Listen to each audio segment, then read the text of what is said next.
ഇന്ന് ദിവസം 207. ഇന്ന് വായിക്കുന്ന വചനഭാഗങ്ങൾ യെശയ്യാ അധ്യായം 34, 35, 36, ബാറൂക്ക് അധ്യായം 3, 4, സുഭാഷിതങ്ങൾ അധ്യായം 11, 21 മുതൽ 24 വരെ വാക്യങ്ങൾ. യെശയ്യാ പ്രവാചകന്റെ പുസ്തകത്തിൽ നിന്ന് അധ്യായം 34. ഏദോമിന് നാശം. ജനതകളെ, ജനപദങ്ങളെ, അടുത്തു വരുവിൻ, ശ്രദ്ധിച്ചു കേൾക്കുവിൻ. ഭൂമിയും അതിലുള്ളവയും ശ്രവിക്കട്ടെ, ലോകവും അതിൽ നിന്ന് പുറപ്പെടുന്നവയും ശ്രദ്ധിക്കട്ടെ. എല്ലാ ജനതകളുടെയും നേരെ കർത്താവ് കോപിച്ചിരിക്കുന്നു. അവരുടെ സർവ്വസൈന്യങ്ങളുടെയും നേരെ അവിടുത്തെ കോപം ആഞ്ഞടിക്കുന്നു. അവിടുന്ന് അവരെ വിധിച്ചിരിക്കുന്നു, അവരെ കൊലക്കേൽപ്പിച്ചിരിക്കുന്നു. അവരുടെ വധിക്കപ്പെട്ടവർ വലിച്ചെറിയപ്പെടുകയും മൃതശരീരത്തിൽ നിന്ന് ദുർഗന്ധം വമിക്കുകയും ചെയ്യും. പർവ്വതങ്ങളിൽ അവരുടെ രക്തമൊഴുകും. ആകാശ സൈന്യങ്ങൾ തകർന്ന് നശിക്കും. ആകാശത്തെ ചുരുൾ പോലെ തെറുക്കും. മുന്തിരിച്ചെടിയിൽ നിന്നും അത്തിമരത്തിൽ നിന്നും ഇല കൊഴിയുന്നത് പോലെ അവരുടെ സൈന്യങ്ങൾ വീണുപോകും. എന്തെന്നാൽ എൻ്റെ വാൾ ആകാശങ്ങളിൽ വച്ച് മതിയാവോളം പാനം ചെയ്തിരിക്കുന്നു. ഏദോമിൻ്റെ മേൽ ഞാൻ നാശത്തിന് വിധിച്ചിരിക്കുന്നു. ജനതയുടെ മേൽ ശിക്ഷ നടപ്പാക്കാൻ ഇതാ അത് ഇറങ്ങി വരുന്നു. കർത്താവിനൊരു വാളുണ്ട്. രക്തം കുടിച്ച് അതിന് മതിയായിരിക്കുന്നു. അത് മേധസ് ഭക്ഷിച്ച് ചെടിച്ചിരിക്കുന്നു. കുഞ്ഞാടുകളുടെയും കോലാടുകളുടെയും രക്തം കൊണ്ടും മുട്ടാടുകളുടെ വൃക്കകളിലെ കൊഴുപ്പ് കൊണ്ടും തന്നെ. എന്തെന്നാൽ കർത്താവ് ബസ്രായിൽ ഒരു ബലിയും ഏദോമിൽ ഒരു മഹാസംഹാരവും ഉണ്ട്. അവയോട് കൂടെ കാട്ടുപോത്തുകളും കാളക്കൂറ്റന്മാരോടുമൊപ്പം കാളക്കുട്ടികളും വീഴും. അവരുടെ ദേശം രക്തം കൊണ്ട് കുതിരും. അവരുടെ മണ്ണ് കൊഴുപ്പ് കൊണ്ട് ഫലപുഷ്ടിയുള്ളതാകും. കർത്താവിന് പ്രതികാരത്തിൻ്റെ ദിനവും സിയോന് വേണ്ടി പകരം വീട്ടുന്ന ഒരു വത്സരവുമുണ്ട്. ഏദോമിലെ നദികൾ കീലും അവളുടെ മണ്ണ് ഗന്ധകവും അവളുടെ ദേശം കത്തുന്ന കീലുമായി മാറും. രാവും പകലും അത് കെടാതെ എരിയും. അതിൻ്റെ പുക എന്നും ഉയർന്നുകൊണ്ടിരിക്കും. തലമുറകളോളം അത് ശൂന്യമായി കിടക്കും. ആരും ഇനിയൊരിക്കലും അതിലൂടെ കടന്നു പോവുകയില്ല. കഴുകനും മുള്ളൻ പന്നിയും അത് കൈവശമാക്കും. മൂങ്ങയും മലങ്കാക്കയും അവിടെ വസിക്കും. അവിടുന്ന് സംഭ്രാന്തിയുടെ ചരട് കൊണ്ട് അതിനെ അളക്കും. ശൂന്യതയുടെ തൂക്കുകട്ട അതിൻ്റെ കുലീനന്മാരുടെ മേൽ തൂക്കും. അത് ഒരു രാജ്യമല്ലാതാകും. അവരുടെ രാജാക്കന്മാർ ശൂന്യതയിൽ ലയിക്കും. അതിൻ്റെ കോട്ടകളിൽ മുൾച്ചെടി വളരും. അതിൻ്റെ ദുർഗങ്ങളിൽ തൂവയും ഞെരിഞ്ഞിലും മുളയ്ക്കും. അത് കുറുക്കന്മാരുടെ സങ്കേതവും ഒട്ടകപക്ഷികളുടെ താവളവുമാകും. കാട്ടുപൂച്ചയും കഴുതപ്പുലിയും ഏറ്റുമുട്ടും. കാട്ടാടുകൾ പരസ്പരം പോരിന് വിളിക്കും. രാത്രിയിൽ ദുർമന്ത്രവാദിനി അവിടെ ഇറങ്ങി വിശ്രമ സങ്കേതം കണ്ടെത്തും. അവിടെ മൂങ്ങ കൂടുകെട്ടി മുട്ടയിട്ട് കുഞ്ഞുങ്ങളെ വിരിയിച്ച് ചിറകിൻ കീഴിൽ അവയെ പോറ്റും. അവിടെ പരുന്തുകൾ ഇണയോടൊത്ത് വിഹരിക്കും. കർത്താവിൻ്റെ ഗ്രന്ഥത്തിൽ കണ്ടുപിടിച്ചു വായിക്കുക. ഇവയിലൊന്നും കാണാതിരിക്കുകയില്ല, ഒന്നിനും ഇണയില്ലാതിരിക്കുകയില്ല. എന്തെന്നാൽ കർത്താവിൻ്റെ അധരങ്ങൾ കൽപ്പിക്കുകയും അവിടുത്തെ ആത്മാവ് അവയെ ഒരുമിച്ച് കൂട്ടുകയും ചെയ്തിരിക്കുന്നു. അവിടുന്ന് അവയ്ക്ക് വേണ്ടി നറുക്കിട്ടു. അവിടുത്തെ കരം ചരട് കൊണ്ട് അളന്നു തിരിച്ച് അത് അവയ്ക്ക് നൽകിയിട്ടുണ്ട്. അവ എന്നേക്കുമായി അത് കൈവശമാക്കും. തലമുറകളോളം അവ അതിൽ വസിക്കും. യെശയ്യാ പ്രവാചകന്റെ പുസ്തകത്തിൽ നിന്ന് അധ്യായം 35. ഐശ്വര്യപൂർണമായ ഭാവി. വിജനദേശവും വരണ്ട പ്രദേശവും സന്തോഷിക്കും. മരുഭൂമി ആനന്ദിക്കുകയും പുഷ്പിക്കുകയും ചെയ്യും. കുങ്കുമച്ചെടി പോലെ സമൃദ്ധമായി പൂവിട്ട് അത് പാടി ഉല്ലസിക്കും. ലെബനോന്റെ മഹത്വം കാർമലിൻ്റെയും ഷാരോന്റെയും പ്രതാപവും അതിന് ലഭിക്കും. അവ കർത്താവിൻ്റെ മഹത്വം, നമ്മുടെ ദൈവത്തിൻ്റെ പ്രതാപം ദർശിക്കും. ദുർബലകരങ്ങളെ ശക്തിപ്പെടുത്തുകയും ബലഹീനമായ കാൽമുട്ടുകളെ ഉറപ്പിക്കുകയും ചെയ്യുവിൻ. ഭയപ്പെട്ടിരിക്കുന്നവരോട് പറയുവിൻ, ഭയപ്പെടേണ്ട, ധൈര്യം അവലംബിക്കുവിൻ. ഇതാ നിങ്ങളുടെ ദൈവം പ്രതികാരം ചെയ്യാൻ വരുന്നു. ദൈവത്തിൻ്റെ പ്രതിഫലവുമായി വന്ന് അവിടുന്ന് നിങ്ങളെ രക്ഷിക്കും. അപ്പോൾ അന്ധരുടെ കണ്ണുകൾ തുറക്കപ്പെടും. ബധിരരുടെ ചെവി ഇനി അടഞ്ഞിരിക്കുകയില്ല. അപ്പോൾ മുടന്തൻ മാനിനെ പോലെ കുതിച്ചു ചാടും. മൂകന്റെ നാവ് സന്തോഷത്തിൻ്റെ ഗാനമുതിർക്കും. വരണ്ട ഭൂമിയിൽ ഉറവകൾ പൊട്ടിപ്പുറപ്പെടും. മരുഭൂമിയിലൂടെ നദികളൊഴുകും. തപിച്ച മണലാരണ്യം ജലാശയമായി മാറും. ദാഹിച്ചിരുന്ന ഭൂമി അരുവികളായി മാറും. കുറുനരികളുടെ പാർപ്പിടം ചതുപ്പ് നിലമാകും. പുല്ലും ഞാങ്ങണയും കോരപ്പുല്ലുമായി പരിണമിക്കും. അവിടെ ഒരു രാജവീതി ഉണ്ടായിരിക്കും. വിശുദ്ധ വീതി എന്ന് അത് വിളിക്കപ്പെടും. അശുദ്ധർ അതിലൂടെ കടക്കുകയില്ല. ഭോഷർക്ക് പോലും അവിടെ വഴിതെറ്റുകയില്ല. അവിടെ സിംഹമുണ്ടായിരിക്കുകയില്ല. ഒരു ഹിംസ്രജന്തുവും അവിടെ പ്രവേശിക്കുകയില്ല. അവയെ അവിടെ കാണുകയില്ല. രക്ഷിക്കപ്പെട്ടവർ മാത്രം അതിലൂടെ സഞ്ചരിക്കും. കർത്താവിൻ്റെ വീണ്ടെടുക്കപ്പെട്ടവർ തിരിച്ചു വരികയും ഗാനാലാപത്തോടെ സിയോനിൽ പ്രവേശിക്കുകയും ചെയ്യും. നിത്യമായ സന്തോഷത്തിൽ അവർ മുഴുകും. അവർ സന്തോഷിച്ചുല്ലസിക്കും. ദുഃഖവും നെടുവീർപ്പും അകന്നു പോകും. യെശയ്യാ പ്രവാചകന്റെ പുസ്തകത്തിൽ നിന്ന് അധ്യായം 36. ഹെസക്കിയ രാജാവിൻ്റെ 14 ഭരണവർഷം. അസീറിയ രാജാവായ സെന്നാകെരീബ് യൂദായിലെ സുരക്ഷിത നഗരങ്ങളെല്ലാം ആക്രമിച്ച് പിടിച്ചടക്കി. അസീറിയ രാജാവ് ലാക്കീഷിൽ നിന്ന് റബ്ഷക്കയെ ഒരു വലിയ സൈന്യത്തോടൊപ്പം ജെറുസലേമിൽ ഹെസക്കിയ രാജാവിൻ്റെ നേർക്കയച്ചു. അവൻ അലക്കുകാരൻ്റെ വയലിലേക്കുള്ള പെരുവഴിയിലുള്ള മേൽക്കളത്തിൻ്റെ ചാലിനരികെ നിലയുറപ്പിച്ചു.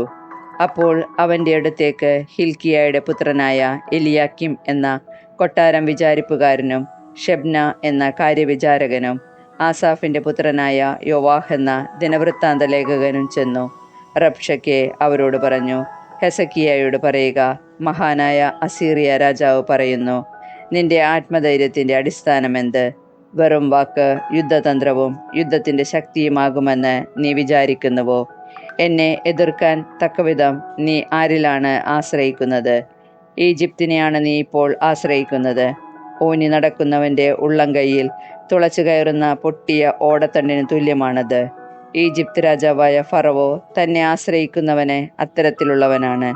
ഞങ്ങളുടെ ദൈവമായ കർത്താവിലാണ് ഞങ്ങൾ ആശ്രയിക്കുന്നത് എന്ന് നീ എന്നോട് പറഞ്ഞാൽ, നിങ്ങൾ ഈ ബലിപീഠത്തിന് മുൻപിൽ മാത്രം ആരാധന നടത്തിയാൽ മതി എന്ന് യൂദായോടും ജെറുസലേമിനോടും പറഞ്ഞുകൊണ്ട് അവിടുത്തെ പൂജാഗിരികളും ബലിപീഠങ്ങളുമല്ലേ ഹെസക്കിയ നശിപ്പിച്ചത്? എൻ്റെ യജമാനായ അസീറിയ രാജാവുമായി പന്തയം വെക്കുക. നിനക്ക് വേണ്ടത്ര കുതിരപ്പടയാളികൾ ഉണ്ടെങ്കിൽ ഞാൻ 2000 കുതിരകളെ തരാം. രഥങ്ങൾക്കും കുതിരപ്പടയാളികൾക്കും വേണ്ടി ഈജിപ്തിനെ ആശ്രയിക്കുന്ന നിനക്ക് എൻ്റെ യജമാനൻ്റെ ഏറ്റവും ചെറിയ ദാസന്മാരിൽപ്പെട്ട ഒരു സേനാനായകനെയെങ്കിലും തിരിച്ചോടിക്കാൻ കഴിയുമോ? കർത്താവിൻ്റെ സഹായമില്ലാതെയാണോ ഈ ദേശത്തെ നശിപ്പിക്കാൻ വേണ്ടി ഞാൻ പുറപ്പെട്ടിരിക്കുന്നത്? കർത്താവ് എന്നോട് അരുളി ചെയ്തു, ഈ ദേശത്തിന് നേരെ ചെന്ന് അതിനെ നശിപ്പിക്കുക. അപ്പോൾ എലിയാക്കിമും ഷെബ്നായും യോവാഹും കൂടി റബ്ഷക്കയോട് പറഞ്ഞു, നിന്റെ ദാസന്മാരോട് ദയവായി അരാമായ ഭാഷയിൽ സംസാരിക്കുക, ഞങ്ങൾക്ക് അത് മനസ്സിലാകും. കോട്ടയുടെ മുകളിലുള്ള ജനം കേൾക്കെ ഞങ്ങളോട് ഹെബ്രായ ഭാഷയിൽ സംസാരിക്കരുത്. റബ്ഷക്കെ മറുപടി പറഞ്ഞു, സ്വന്തം വിസർജന വസ്തുക്കൾ തിന്നാനും കുടിക്കാനും നിന്നോടൊപ്പം വിധിക്കപ്പെട്ടിരിക്കുന്ന കോട്ടയുടെ മുകളിലിരിക്കുന്ന ജനത്തോടല്ലാതെ നിന്നോടും നിന്റെ യജമാനോടും ഈ വാക്കുകൾ പറയാനാണോ എൻ്റെ യജമാനൻ എന്നെ അയച്ചിരിക്കുന്നത്? അനന്തരം റബ്ഷക്കെ എഴുന്നേറ്റ് നിന്ന് ഹെബ്രായ ഭാഷയിൽ ഉറക്കെ വിളിച്ചു പറഞ്ഞു, മഹാനായ അസീറിയ രാജാവിൻ്റെ വാക്കുകൾ ശ്രദ്ധിച്ചാലും രാജാവ് പറയുന്നു, ഹെസക്കിയ നിങ്ങളെ വഞ്ചിക്കാതിരിക്കട്ടെ. നിങ്ങളെ രക്ഷിക്കാൻ അവന് കഴിയുകയില്ല. നിശ്ചയമായും കർത്താവ് നമ്മെ രക്ഷിക്കും. ഈ നഗരം അസീറിയ രാജാവിൻ്റെ പിടിയിൽ അമരുകയില്ല എന്ന് പറഞ്ഞ് കർത്താവിൽ ആശ്രയിക്കാൻ ഹെസക്കിയ നിങ്ങൾക്ക് ഇടയാക്കാതിരിക്കട്ടെ. നിങ്ങൾ ഹെസക്കിയയുടെ വാക്ക് ശ്രദ്ധിക്കരുത്. അസീറിയ രാജാവ് പറയുന്നു, സമാധാന ഉടമ്പടി ചെയ്ത് നിങ്ങൾ എൻ്റെ അടുത്ത് വരുവിൻ. അപ്പോൾ നിങ്ങൾക്ക് സ്വന്തം മുന്തിരിയിൽ നിന്നും അത്തിവൃക്ഷത്തിൽ നിന്നും ഭക്ഷിക്കുന്നതിനും സ്വന്തം തൊട്ടിയിൽ നിന്ന് കുടിക്കുന്നതിനും ഇടവരും. ഞാൻ വന്ന് നിങ്ങളുടേതുപോലുള്ള ഒരു നാട്ടിലേക്ക്, ധാന്യങ്ങളുടെയും വീഞ്ഞിൻ്റെയും നാട്ടിലേക്ക് നിങ്ങളെ കൊണ്ടുപോകുന്നത് വരെ നിങ്ങൾ അങ്ങനെ കഴിയും. കർത്താവ് നമ്മെ രക്ഷിക്കും എന്ന് പറഞ്ഞ് ഹെസക്കിയ നിങ്ങളെ വഞ്ചിക്കാതിരിക്കട്ടെ. ഏതെങ്കിലും ജനതയുടെ ദേവൻ അസീറിയ രാജാവിൻ്റെ കയ്യിൽ നിന്ന് സ്വന്തം ജനത്തെ രക്ഷിച്ചിട്ടുണ്ടോ? ഹമാത്തിൻ്റെയും അർപ്പാദിൻ്റെയും ദേവന്മാർ എവിടെ? സെഫാർവയിമിൻ്റെ ദേവന്മാർ എവിടെ? സമരിയായെ എൻ്റെ കയ്യിൽ നിന്ന് മോചിപ്പിക്കാൻ അവർക്ക് സാധിച്ചു. ഈ രാജ്യങ്ങളിലെ ദേവന്മാർ ആരാണ് തങ്ങളുടെ രാജ്യങ്ങളെ എൻ്റെ പിടിയിൽ നിന്ന് മോചിപ്പിച്ചിട്ടുള്ളത്? ജെറുസലേമിനെ എൻ്റെ കയ്യിൽ നിന്ന് കർത്താവ് രക്ഷിക്കുമെന്ന് പിന്നെ എങ്ങനെ കരുതാം? ജനം അവനോട് മറുപടിയൊന്നും പറഞ്ഞില്ല. എന്തെന്നാൽ അവരോട് മറുപടി പറയരുതെന്ന് രാജാവ് കൽപ്പിച്ചിരുന്നു. അപ്പോൾ ഹിൽക്കിയയുടെ പുത്രനും കൊട്ടാരം വിചാരിപ്പുകാരനുമായ എലിയാക്കീമും കാര്യവിചാരകനായ ഷെബ്നായും ആസാഫിൻ്റെ പുത്രനും ദിനവൃത്താന്ത ലേഖകനുമായ യോവാബും ഹെസക്കിയയുടെ അടുത്ത് മടങ്ങിവന്ന് വസ്ത്രം കീറിക്കൊണ്ട് റബ്ശക്കയുടെ വാക്കുകൾ അറിയിച്ചു. ബാറൂക്കിൻ്റെ പുസ്തകത്തിൽ നിന്ന് അധ്യായം 3. സർവശക്തനായ കർത്താവേ, ഇസ്രായേലിൻ്റെ ദൈവമേ, ദുഃഖിതനായ ആത്മാവും തളർന്ന ഹൃദയവും ഇതാ അങ്ങയോട് നിലവിളിക്കുന്നു. കർത്താവേ, ശ്രവിക്കണമേ, കരുണ തോന്നണമേ. ഞങ്ങൾ അങ്ങയുടെ മുൻപിൽ പാപം ചെയ്തിരിക്കുന്നു. അങ്ങ് എന്നേക്കും സിംഹാസനസ്ഥനാണ്, ഞങ്ങളോ എന്നേക്കുമായി നശിക്കുന്നു. സർവശക്തനായ കർത്താവേ, ഇസ്രായേലിൻ്റെ ദൈവമേ, ഇസ്രായേലിനെ മരണത്തിന് ഒഴിഞ്ഞിട്ടവരുടെ ഞങ്ങളുടെ ദൈവമായ കർത്താവിൻ്റെ സ്വരം ശ്രവിക്കാതെ അവിടുത്തെ മുൻപിൽ പാപം ചെയ്യുകയും അങ്ങനെ ഞങ്ങളുടെ മേൽ അനർത്ഥം വരുത്തി വയ്ക്കുകയും ചെയ്തവരുടെ മക്കളുടെ പ്രാർത്ഥന ശ്രവിക്കണമേ. ഞങ്ങളുടെ പിതാക്കന്മാരുടെ അപരാധങ്ങൾ ഓർക്കാതെ അങ്ങയുടെ നാമത്തെയും ശക്തിയെയും ഇപ്പോൾ സ്മരിക്കണമേ. എന്തെന്നാൽ അങ്ങാണ് ഞങ്ങളുടെ ദൈവമായ കർത്താവ്. കർത്താവേ, അങ്ങയെ ഞങ്ങൾ സ്തുതിക്കും. അങ്ങയുടെ നാമം വിളിച്ചപേക്ഷിക്കുന്നതിനായി അങ്ങയെക്കുറിച്ചുള്ള ഭയം ഞങ്ങളുടെ ഹൃദയത്തിൽ അങ്ങ് നിക്ഷേപിച്ചു. അങ്ങയുടെ മുൻപിൽ പാപം ചെയ്ത ഞങ്ങളുടെ പിതാക്കന്മാരുടെ അകൃത്യങ്ങൾ ഞങ്ങൾ ഹൃദയത്തിൽ നിന്ന് ഉപേക്ഷിച്ചിരിക്കുന്നതിനാൽ ഞങ്ങളുടെ പ്രവാസത്തിൽ ഞങ്ങൾ അങ്ങയെ പുകഴ്ത്തും. ഞങ്ങളുടെ ദൈവമായ കർത്താവിനെ ഉപേക്ഷിച്ച ഞങ്ങളുടെ പിതാക്കന്മാരുടെ അകൃത്യങ്ങൾ നിമിത്തം ഞങ്ങൾ നിന്ദയും ശാപവും ശിക്ഷയും ഏറ്റുകൊണ്ട് അങ്ങ് ഞങ്ങളെ ചിതറിച്ചു കളഞ്ഞിടങ്ങളിൽ ഇതാ ഞങ്ങളിന്നും പ്രവാസികളായി കഴിയുന്നു. യഥാർത്ഥ ജ്ഞാനം. ഇസ്രായേലെ, ജീവന്റെ കൽപ്പനകൾ കേൾക്കുക, ശ്രദ്ധാപൂർവം ജ്ഞാനമാർജിക്കുക. ഇസ്രായേലെ, നീ ശത്രുരാജ്യത്ത് അകപ്പെടാൻ എന്താണ് കാരണം? വിദേശത്ത് വെച്ച് വാർദ്ധക്യം പ്രാപിക്കുന്നതുകൊണ്ട് മൃതരോടൊപ്പം അശുദ്ധനാകാൻ കാരണമെന്ത്? പാതാളത്തിൽ പതിക്കുന്നവരോടൊപ്പം നീ ഗണിക്കപ്പെടുന്നത് എന്തുകൊണ്ട്? ജ്ഞാനത്തിൻ്റെ ഉറവിടം നീ പരിത്യജിച്ചു. ദൈവത്തിൻ്റെ മാർഗത്തിൽ ചരിച്ചിരുന്നെങ്കിൽ നീ എന്നേക്കും സമാധാനത്തിൽ വസിക്കുമായിരുന്നു. ജ്ഞാനവും ശക്തിയും വിവേകവും എവിടെയുണ്ടെന്ന് അറിയുക. ദീർഘായുസ്സും ജീവനും സമാധാനവും കണ്ണുകൾക്ക് പ്രകാശവും എവിടെയുണ്ടെന്ന് അപ്പോൾ നീ ഗ്രഹിക്കും. അവളുടെ നികേതനമാണ് ആരാണ് കണ്ടെത്തിയത്? ആര് അവളുടെ കലവറയിൽ പ്രവേശിച്ചിട്ടുണ്ട്? ജനതകളുടെ രാജാക്കന്മാർ എവിടെ? ഭൂമിയിലെ മൃഗങ്ങളെ ഭരിക്കുന്നവരെവിടെ? ആകാശത്തിലെ പക്ഷികളെ കണ്ട് വിനോദിക്കുന്നവർ എവിടെ? എത്ര കിട്ടിയാലും മതിവരാത്ത സ്വർണത്തിലും വെള്ളിയിലും വിശ്വാസമർപ്പിച്ച് അത് സംഭരിച്ചു വെക്കുന്നവരെവിടെ? പണം നേടാൻ ആർത്തി പൂണ്ട് അതിരറ്റ് അധ്വാനിക്കുന്നവരെവിടെ? അവർ അപ്രത്യക്ഷരായി പാതാളത്തിൽ നിബദിച്ചു. അവരുടെ സ്ഥാനത്ത് മറ്റുള്ളവർ വന്നിരിക്കുന്നു. പുതുതലമുറ പകൽ വെളിച്ചം കാണുകയും ഭൂമിയിൽ വസിക്കുകയും ചെയ്തു. എന്നാൽ അറിവിലേക്കുള്ള മാർഗം അവർ പഠിച്ചില്ല. അവളുടെ പാതകൾ മനസ്സിലാക്കിയില്ല, അവളെ കരസ്ഥമാക്കിയുമില്ല. അവരുടെ പുത്രന്മാർ അവളുടെ പാതയിൽ നിന്ന് വ്യതിചലിച്ച് അകന്നുപോയി. കാനാനിൽ അവളെപ്പറ്റി കേട്ടിട്ടില്ല, തേമാനിൽ അവളെ കണ്ടിട്ടില്ല. ഭൂമിയിൽ ജ്ഞാനമന്വേഷിക്കുന്ന ഹാഗാറിൻ്റെ പുത്രന്മാരോ മിദിയാനിലെയും തേമാനിലെയും വ്യാപാരികളോ ജ്ഞാനാന്വേഷികളോ കഥ ചമയ്ക്കുന്നവരോ ജ്ഞാനത്തിലേക്കുള്ള മാർഗം മനസ്സിലാക്കിയിട്ടില്ല, അവളുടെ പാതകളെക്കുറിച്ച് ചിന്തിച്ചിട്ടുമില്ല. ഇസ്രായേലെ, ദൈവത്തിൻ്റെ ആലയം എത്ര വലുതാണ്! അവിടുത്തെ ദേശം വിസ്തൃതമാണ്. അത് വിസ്തൃതവും അതിരറ്റതുമാണ്, ഉന്നതവും അപരിമേയവുമാണ്. പണ്ട് മുതലേ പ്രശസ്തരായ മല്ലന്മാരും അതികായന്മാരും യുദ്ധവിദഗ്ധന്മാരും അവിടെ ജനിച്ചു. ദൈവം അവരെ തിരഞ്ഞെടുത്തില്ല, അറിവിൻ്റെ മാർഗം കാണിച്ചു കൊടുത്തുമില്ല. ജ്ഞാനമില്ലാതിരുന്നതിനാൽ അവർ നശിച്ചു. അവരുടെ ഭോഷത നിമിത്തം അവർ നശിച്ചു. ആരാണ് സ്വർഗത്തിൽ കയറി അവളെ പിടിച്ച് മേഘത്തിൽ നിന്ന് താഴെ കൊണ്ടുവരുന്നത്? സമുദ്രം കടന്ന് അവളെ കണ്ടുപിടിച്ചതാര്? തനി സ്വർണം കൊടുത്ത് ആര് അവളെ വാങ്ങും? അവളുടെ അടുത്തേക്കുള്ള മാർഗം ആർക്കും അറിവില്ല, ആ മാർഗത്തെക്കുറിച്ച് ശ്രദ്ധിക്കുന്നവരുമില്ല. എന്നാൽ എല്ലാം അറിയുന്നവൻ അവളെ അറിയുന്നു. അവിടുന്ന് അവളെ അറിവുകൊണ്ട് കണ്ടെത്തി. എന്നേക്കുമായി ഭൂമി സ്ഥാപിച്ചവൻ അത് നാൽക്കാലികളെ കൊണ്ട് നിറച്ചു. അവിടുന്ന് പ്രകാശമയക്കുന്നു, അതാ പോകുന്നു. അവിടുന്ന് വിളിച്ചു, ഭയത്തോടുകൂടെ അതനുസരിച്ചു. നക്ഷത്രങ്ങൾ തങ്ങളുടെ യാമങ്ങളിൽ പ്രകാശിക്കുകയും ആഹ്ലാദിക്കുകയും ചെയ്തു. അവിടുന്ന് അവയെ വിളിച്ചു. ഇതാ ഞങ്ങളെന്ന് അവ പറഞ്ഞു. തങ്ങളെ സൃഷ്ടിച്ചവന് വേണ്ടി അവ സന്തോഷപൂർവ്വം മിന്നിത്തിളങ്ങട്ടെ. അവിടുന്നാണ് നമ്മുടെ ദൈവം, അവിടത്തോട് തുലനം ചെയ്യാൻ ഒന്നുമില്ല. അവിടുന്ന് ലോകത്തിലേക്കുള്ള എല്ലാ വഴികളും കണ്ടെത്തി. അവളെ തൻ്റെ ദാസനായ യാക്കോബിന്, താൻ സ്നേഹിച്ച ഇസ്രായേലിന് കൊടുത്തു. അനന്തരം അവൾ ഭൂമിയിൽ പ്രത്യക്ഷപ്പെടുകയും മനുഷ്യരുടെ ഇടയിൽ വസിക്കുകയും ചെയ്തു. ബാറൂക്കിൻ്റെ പുസ്തകത്തിൽ നിന്ന് അദ്ധ്യായം 4. ദൈവകൽപ്പനകളുടെ പുസ്തകവും ശാശ്വതമായ നിയമവും അവളാണ്. അവളോട് ചേർന്ന് നിൽക്കുന്നവൻ ജീവിക്കും, അവളെ ഉപേക്ഷിക്കുന്നവൻ മരിക്കും. യാക്കോബേ, മടങ്ങി വന്ന് അവളെ സ്വീകരിക്കുക. അവളുടെ പ്രകാശത്തിൻ്റെ പ്രഭയിലേക്ക് നടക്കുക. നിന്റെ മഹത്വം അന്യനോ നിന്റെ പ്രത്യേക അവകാശം വിദേശിക്ക് കൊടുക്കരുത്. ഇസ്രായേലെ, നമ്മൾ സന്തുഷ്ടരാണ്. എന്തെന്നാൽ ദൈവത്തിന് പ്രീതികരമായവ എന്തെന്ന് നമുക്കറിയാം. ജെറുസലേമിൻ്റെ യാതന. ഇസ്രായേലിൻ്റെ സ്മാരകമേ, എൻ്റെ ജനമേ, ധൈര്യമായിരിക്കുക. നിങ്ങളെ ജനതകൾക്ക് വിറ്റത് നശിപ്പിക്കാനായിരുന്നില്ല. ദൈവത്തെ കോപിപ്പിച്ചതിനാലാണ് നിങ്ങളെ ശത്രുകരങ്ങളിൽ ഏൽപ്പിച്ചത്. ദൈവത്തിന് പകരം പിശാചുക്കൾക്ക് ബലിയർപ്പിച്ചുകൊണ്ട് നിങ്ങളുടെ സൃഷ്ടാവിനെ നിങ്ങൾ പ്രകോപിപ്പിച്ചു. നിങ്ങളെ പരിപാലിച്ച നിത്യനായ ദൈവത്തെ നിങ്ങൾ വിസ്മരിച്ചു. നിങ്ങളെ പോറ്റിയ ജെറുസലേമിനെ നിങ്ങൾ വേദനയിലാഴ്ത്തി. ദൈവത്തിൽ നിന്ന് നിങ്ങളുടെ മേൽ പതിച്ച ക്രോധം കണ്ട് അവൾ പറഞ്ഞു, സിയോൻ്റെ അയൽവാസികളെ ശ്രവിക്കുവിൻ. ദൈവം എനിക്ക് വലിയ സങ്കടം വരുത്തിയിരിക്കുന്നു.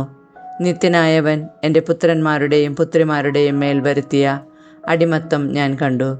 സന്തോഷത്തോടെ ഞാൻ അവരെ വളർത്തി, എന്നാൽ ദുഃഖത്തോടും വിലാപത്തോടും കൂടെ ഞാൻ അവരെ പറഞ്ഞയച്ചു.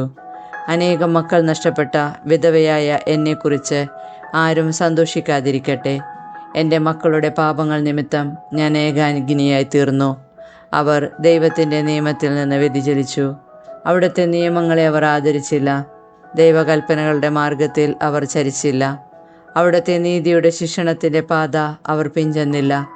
സിയോൻ്റെ അയൽക്കാർ വന്ന് എൻ്റെ പുത്രന്മാരുടെ മേലും പുത്രിമാരുടെ മേലും നിത്യനായവൻ വരുത്തിയ അടിമത്തം കാണട്ടെ.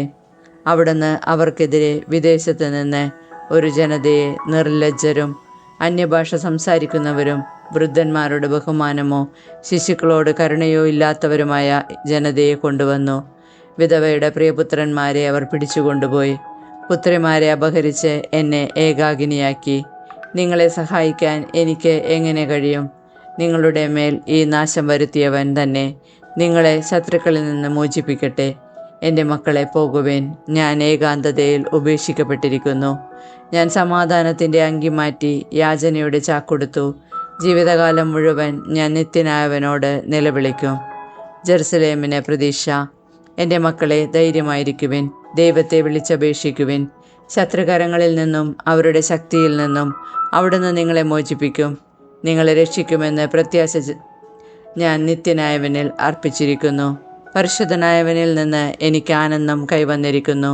എന്തെന്നാൽ നിങ്ങളുടെ നിത്യരക്ഷകനിൽ നിന്ന് നിങ്ങൾക്ക് ഉടൻ കാരുണ്യം ലഭിക്കും. ഞാൻ നിങ്ങളെ ദുഃഖത്തോടും വിലാപത്തോടും കൂടെ അയച്ചു. സന്തോഷത്തോടും ആഹ്ലാദത്തോടും കൂടെ എനിക്ക് നിങ്ങളെ ദൈവം എന്നേക്കുമായി തിരികെ നൽകും. സിയോൻ്റെ അയൽക്കാർ, നിങ്ങളുടെ അടിമത്തം ഇപ്പോൾ കണ്ടതുപോലെ തന്നെ ദൈവം നിങ്ങൾക്ക് നൽകുന്ന രക്ഷ അവർ ഉടൻ കാണും. മഹാപ്രതാപത്തോടും നിത്യനായവൻ്റെ തേജസ്സോടും കൂടെ അത് നിങ്ങൾക്ക് ലഭിക്കും. എൻ്റെ മക്കളെ, ദൈവത്തിൽ നിന്ന് നിങ്ങളുടെ മേൽ വന്ന ക്രോധം ക്ഷമാപൂർവ്വം സഹിക്കുവിൻ. നിങ്ങളുടെ ശത്രു നിങ്ങളെ കീഴ്പ്പെടുത്തിയിരിക്കുന്നു, എന്നാൽ അവരുടെ നാശം നിങ്ങളുടൻ കാണും. അവരുടെ കഴുത്ത് നിങ്ങൾ ചവിട്ടിമെതിക്കും. എൻ്റെ പിഞ്ചോമനകൾ പരുപരുത്ത പാതയിലൂടെ സഞ്ചരിച്ചു. ആട്ടിൻകൂട്ടത്തെ എന്ന പോലെ ശത്രുക്കൾ അവരെ അപഹരിച്ചു. എൻ്റെ മക്കളെ, ധൈര്യമായിരിക്കുവിൻ. ദൈവത്തെ വിളിച്ചപേക്ഷിക്കുവിൻ. ഇത് നിങ്ങളുടെ മേൽ വരുത്തിയ അവിടുന്ന് നിങ്ങളെ സ്മരിക്കും. ദൈവത്തിൽ നിന്ന് അകലാൻ കാണിച്ചതിൻ്റെ 10 ഇരട്ടി തീക്ഷ്ണതയോടെ തിരിച്ചു വന്ന് അവിടുത്തെ തേടുവിൻ. എന്തെന്നാൽ നിങ്ങളുടെ മേൽ ഈ അനർത്ഥങ്ങൾ വരുത്തിയവൻ തന്നെ നിങ്ങൾക്ക് രക്ഷയും നിത്യാനന്ദവും നൽകും. ജെറുസലേം, ധൈര്യമായിരിക്കുക. നിനക്ക് പേരിട്ടവൻ തന്നെ നിനക്ക് ആശ്വാസമരുളും. നിന്നെ പീഡിപ്പിച്ചവനും നിന്റെ വീഴ്ചയിൽ സന്തോഷിച്ചവനും ദുരിതമനുഭവിക്കും. നിന്റെ മക്കളെ അടിമകളാക്കിയ പട്ടണങ്ങളിൽ ദുരിതമനുഭവിക്കും.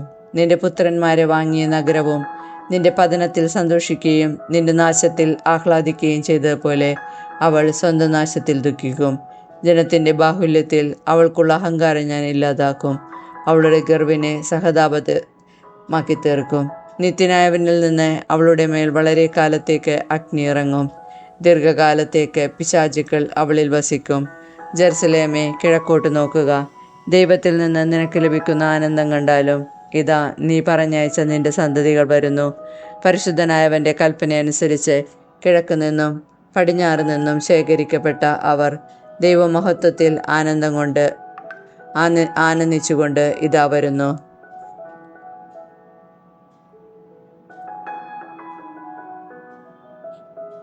സുഭാഷിതങ്ങൾ അധ്യായം 11 21 മുതൽ 24 വരെ വാക്യങ്ങൾ. തിന്മ ചെയ്യുന്നവന് തീർച്ചയായും ശിക്ഷ ലഭിക്കും. നീതിമാന് മോചനവും. വകതിരിവില്ലാത്ത സുന്ദരി പന്നിയുടെ സ്വർണ്ണമൂക്കുത്തിക്കു തുല്യാണ്. നീതിമാന്മാരുടെ ആഗ്രഹം നന്മയിലേ ചെല്ലൂ. ദുഷ്ടരുടെ പ്രതീക്ഷ ക്രോധത്തിലും. ഒരാൾ ഉദാരമായി നൽകിയിട്ടും കൂടുതൽ ധനികനാകുന്നു. നൽകേണ്ടത് പിടിച്ചു വച്ചിട്ടും മറ്റൊരുവൻ്റെ ദാരിദ്ര്യം വർദ്ധിക്കുന്നു.